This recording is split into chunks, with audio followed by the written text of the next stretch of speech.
Okay, hello guys. This time I did a little tutorial about some basic perspective tool tips for doing perspective in Photoshop.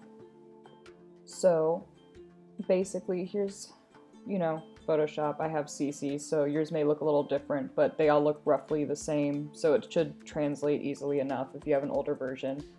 Uh, get a new file, and now that this is open, I'm going to turn it off really quick, but if you go to View and go to Rulers, this is how I like to set up my horizon line if I am just doing a flat perspective like this. So I'll just pull down a line that I can easily turn off whenever I want to, and then go to the Shape tool and select the Polygon tool. And then once you select the polygon tool, make sure it's set to 99 sides, and I forgot to include this, but if you go into that little gear looking symbol there, also make sure star is checked so that it has the effect that you're going to need in order to make a perspective grid to build all of your perspective stuff off of. So just a real quick example, this is basically you click and drag out from your perspective line and you get basically a quick little guide. And because personally I like to kind of layer it and have more lines to go by for extra little details and stuff, so I don't have to go in and fix that later. So you'll see in a lot of my stuff that I will put sets of 2 lines. It makes a lot of lines and can get a little confusing sometimes, but it's good for little details. So this is roughly what these grids will look like. Okay, so keeping the line the same, the first one I'm going to show is the 2-point perspective. So I drew 1 point off of the canvas because it tends to look a bit nicer if you draw one further out off the canvas and then have maybe one on the canvas if you're going to have one of your perspective points visible.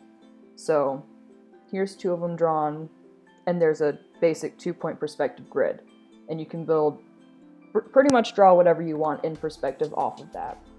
So then to make it a little bit easier to deal with, you want to merge the shapes and then rasterize it so that instead of it being these big massive shapes, it just turns it into like a drawing layer on Photoshop, and you can lower the opacity and everything, and for me it makes it a little bit easier. Obviously you don't have to if you don't want to. So now that those are there, for a 3-point perspective, you can draw a point above or below the horizon line to get that added depth that you need, but the 2 points can basically stay in the same spot.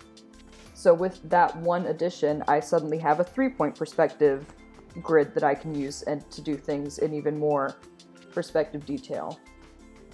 And again, you want to merge the layers and also rasterize it so that it's easier to deal with. Of course, you can rasterize them separately if you want to, so you can turn them on and off or whatever. It's pretty much personal preference, but I personally like to merge them and then rasterize them. And of course, for 1-point perspective, just one really quick set up there and you have a 1-point perspective guide. And basically using it, I just do basically a lot of things that people have doodled all the time in notebooks and stuff at school, is just draw buildings on a street. So I just pick a point to start and I draw a line following the guide of one of the other lines, and I draw up and start drawing rectangles basically to make super simplified buildings. And of course I should be using, if I used the shift tool and held it when I was drawing the lines coming straight down, I could have made perfect straight lines without sketching, but I was in a really just sketchy mood, and so I was just kind of rolling with that. But if you want it nice and clean from the start, definitely you hold the shift tool and draw the line. So then an example in 2-point perspective. This time I'm drawing basically an intersection, corner of a building, and a little sidewalk just to show that how you can draw the wraparound of a building just by following these lines. And of course the last one is 3-point perspective.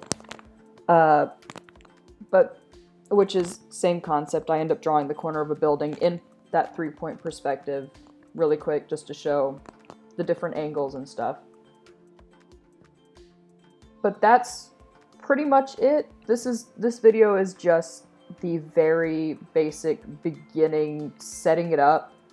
But after that, it's just going to be a lot of practicing buildings in general and stuff like that, which I have a lot of trouble with. So in the future, I will try and make a video of just doing my best at doing a fully rendered city scene, but it may be kind of rough.